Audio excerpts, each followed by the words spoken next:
Okay, alright. Topic po natin for today is about Kim Pao. Bago po natin umpisahan ang ating topic, gusto ko lamang po kayong batiin ng isang napakagandang umaga, tanghali at gabi po sa ating lahat dyan sa Pilipinas, guys. At gusto ko lamang pong pakisubscribe naman ng ating Peanuts Vlog. Kung sino po ang hindi nakakilala sa ating YouTube channel ay pakisubscribe o pakisearch po ang Peanuts Vlog. At yan po ay ang ating YouTube channel. Okay. Maraming salamat guys sa pagsuporta. Okay, alright. Topic po natin for today guys is Paula Avellino nanggigigil sa mga tsismosang aktres.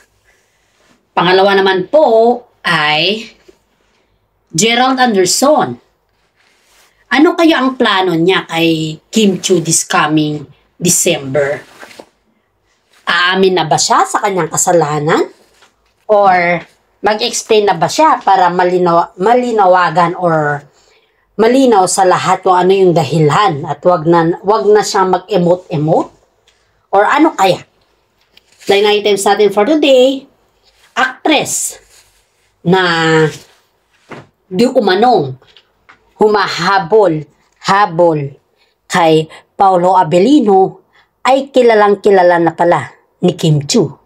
Ano kaya mga to guys? Ito po tayo at umpisahan na po natin ang ating updates for today. Okay, you're right. Heto na. Paula Avellino. Ano na kaya ang plano? Plano po. Ito ayon po sa ating legit na sources guys is si Paula Avellino guys is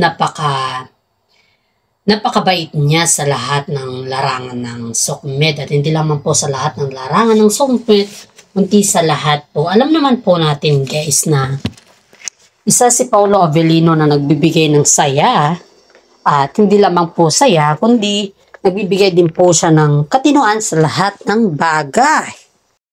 Ito guys si Paula Avellino po ay nanggigigil sa tsismosang actress na yan na kung saan ay may mga bali-balita po tayo na nagsabi sa atin guys ayon dito sa ating legit na sources na ang actress na yan po ay sobra daw tindi ang pagbalita niya or pagchismis niya about kay Paula Avellino na kung saan ay lahat pala ng barkada niya ay ang bukang bibig niya pala po ay ang background ni Paula Avellino guys. Ito guys ang pinakamahirap dito ayon dito sa ating legit na sources guys itong actress na to ay napaka-chismosa. Chismosa means siya po yung nagkalat na si Paula Avellino po pala ay hindi po siya loyal kay Kim Chiu. Yan po yung katotohanan dito guys. Yan po yung ayon dito sa ating legit na sources. Pero ang dahilan naman ng actress na to ay it's just only a joking time daw. Kung nagjo-joke ka man, kung sakaling nagjo-joke ka man, or kung sakaling ano man yung intention mo, wag mo namang gawing joke yung or katatawanan yung ganyan na topic dahil yung topic na yan is nakakasira po kay Paula Avellino. And at the same time po, napakabait din po ni Paula Avellino daw sa kanya. Hindi daw sukat akalain ni Paula Avellino guys na darating sa time na si yung actress na yan is gagawa siya ng mga eksena na kung saan po ay masisira daw po si Paula Avellino. Which is very true guys. Which is very true kasi yung pagsira niya kay Paula Avellino na sinabi na si Paula Avellino po ay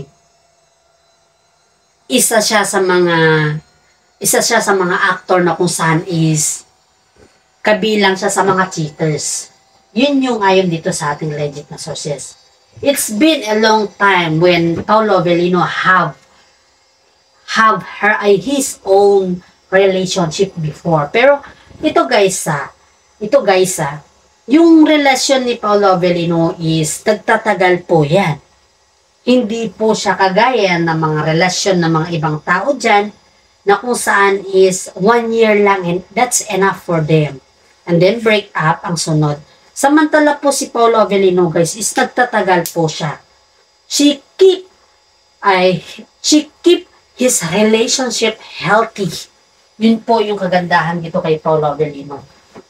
Kasi nga po ayaw daw po niyang mababas at ayaw din po niyang magkaroon ng mga sakit sa ulo. Kaya po iniiwasan niya po na, kumbaga iniiwasan niya po na magkaroon ng mga intriga sa kanya. Pero itong actress na to is gumagawa ng rason para si Paolo Avellino naman po yung ibabas ng mga netizen. At dito po natin makikita guys na itong actress na to ay pinipilit niya po na sinasabi sa mga kapwa niyang artista or sa mga kasama po niya na si Paolo po ay hindi daw loyal kay Kim Chiu. Parang may alam siya guys. Ito guys ito yung isipin natin dito Itong actress na to guys is parang may alam siya sa background ni Paolo Avellino Dahil bakit sinabi niya na hindi loyal si Paolo Avellino kay Kim Chiu samantala lahat naman ng mga artista or lahat naman ng mga ex ni Kim Chiu ay nagtatagal. At hindi na po natin tawagin na ex na si Paolo Avellino kasi still naman po sila. Karelasyon naman po siya ni Kim Chiu. Hindi naman po natin pwedeng tawagin na ex niya. Diba? Yun yung pinakamasakit dito guys Yung sabihan ka mismo na ginagamit mo lang si Kim Chiu at hindi ka loyal kay Kim Chiu. Kung wala ka naman pruweba or evidence, why you should keep on destroying some of the love team? What is your intention, right? Kung yung intention mo lang po ay gawin yan para ikaw ay magiging sikat, that's not a valid reason para sa akin guys. Kasi napakahirap po yan Naninira ka ng kapwa mong tao sa sarili mong intention na ang lupit. That's the very big fact na hindi mo dapat siraan ang kapwa mo kasi ang kapwa mo, yan po yung nagbibigay sa'yo ng katotohanan. Hindi yung manira ka, sisirain mo si Paolo Avellino at ang pinaka-worst thing pa dito, sabihin mo na hindi siya loyal. Ano to? Anong klaseng love team or anong klaseng anong klaseng salita yan para kay Kim Chiu ba? Para kay Paolo Avellino? It doesn't mean that hindi mo pa naman kilala po si Paolo Avellino and then don't try to for me don't try to endure or don't try na manira kasi pag nanira ka kasi yan ay nakakasakit totally. At ito pinakahigit sa lahat.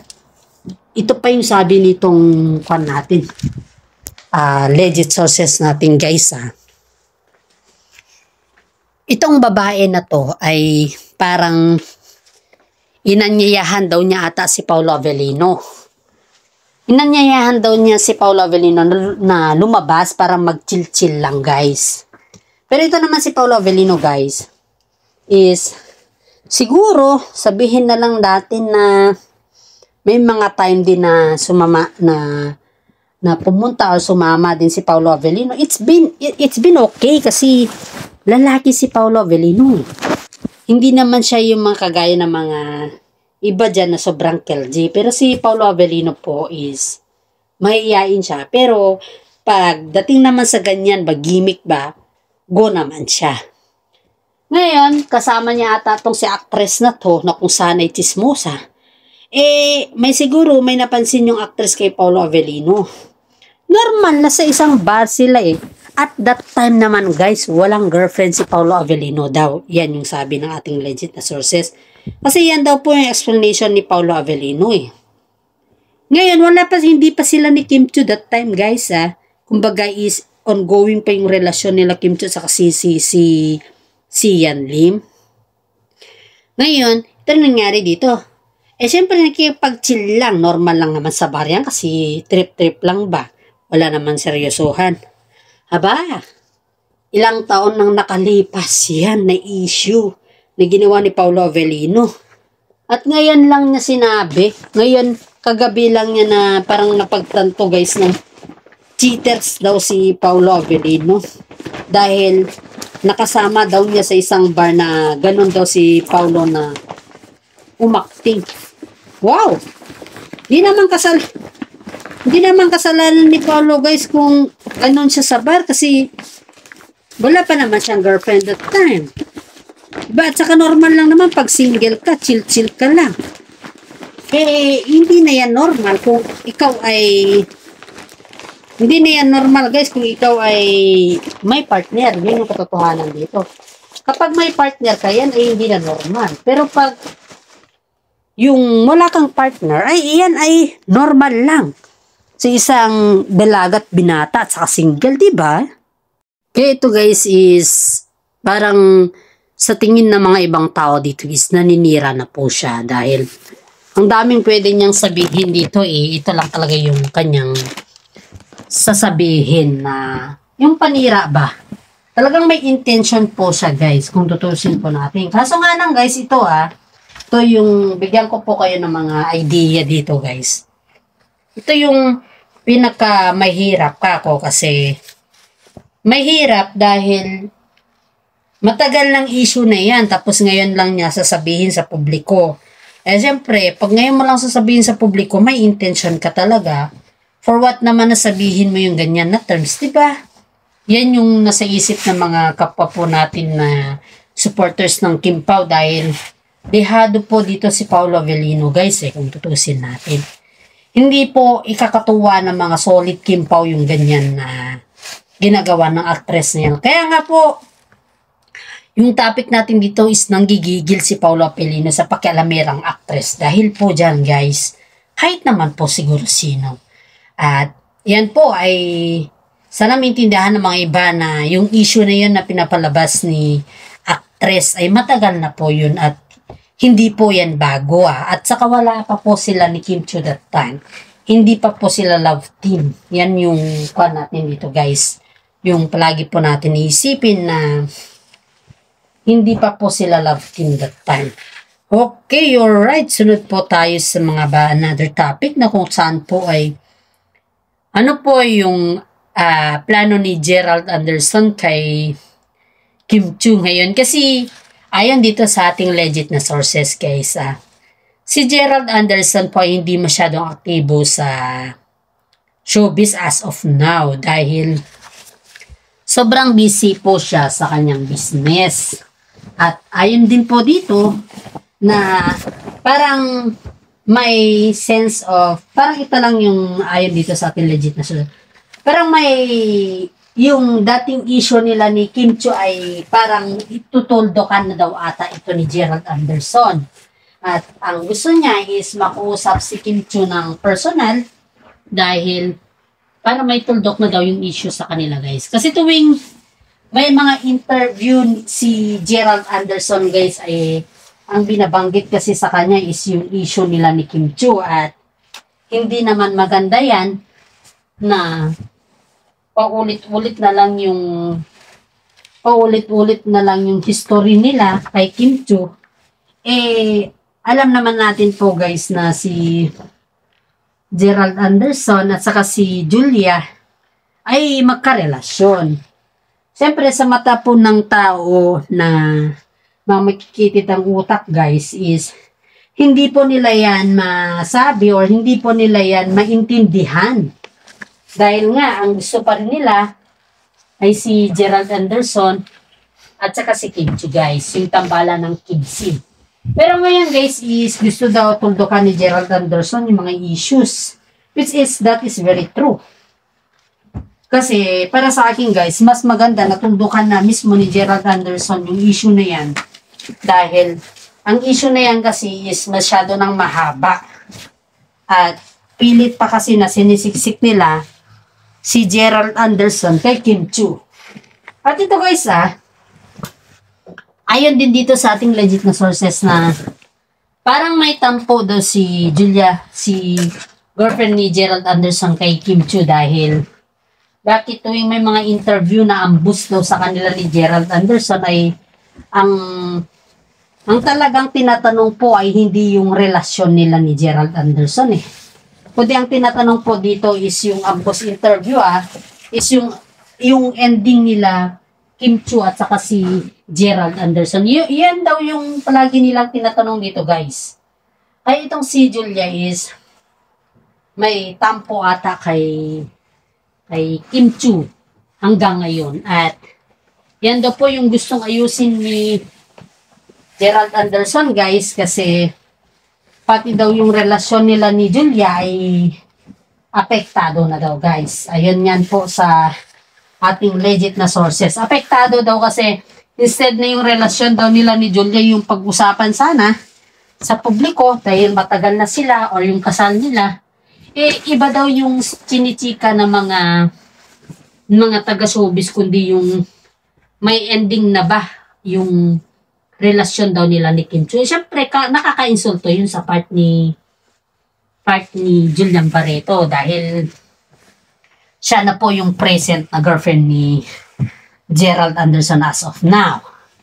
Kaya nga ito, guys, sana naman po ay matuloy ito at sana naman po ay mabigyan na din ng linaw ang lahat dahil alam nyo, guys, pag hindi po mabigyan ng linaw ng lahat is kawawa naman po yung mga tao na umaasa.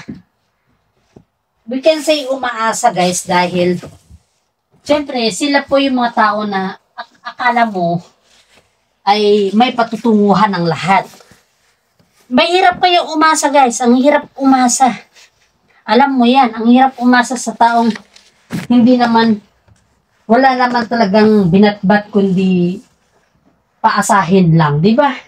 Ganyan kasi yung ginawa ni Gerald Anderson kay Kim Chiu noon, guys. Kaya medyo ang mga fans is medyo aware po sila na hindi na naman sisipot si Gerald Anderson or yung mga sinasabi na naman ni Gerald Anderson na pakikipag-settle na kay Kim Chiu is ang sabi ng ating mga fans dito sabi nila baka siguro ipamukha lang kay Kim Chiu na wala na or something like that. Pero, ayon dito guys, ito yung pinaka masaya sa akin kasi para matuldugan na tong issue na to eh. Kasi napakasakit naman kay Kim Chiu na gawan ka ng issue na samantalang may ka-love team ka na, di ba? Tsaka si Julia naman, guys, is kung may tampo siya kay Kim Chiu, mag-usap sila. Wala namang kasalanan si Kim Chiu kung tutusin natin si Gerald Anderson nga yung nag-ghost kay Kim Chiu eh. Kaya medyo banta-bantayan mo yung boyfriend mo, Julia, kasi baka mamaya ikaw din yung ghosting na sinasabi. At hanggang dito na lang po, guys, ang ating content. Paki-like, subscribe, at share naman po ating content dahil isang malaking tulong na po yan para sa atin, guys. At alam pong kayo yung mga fans ko na nagabang dito. Maraming salamat at God bless po sa ating lahat.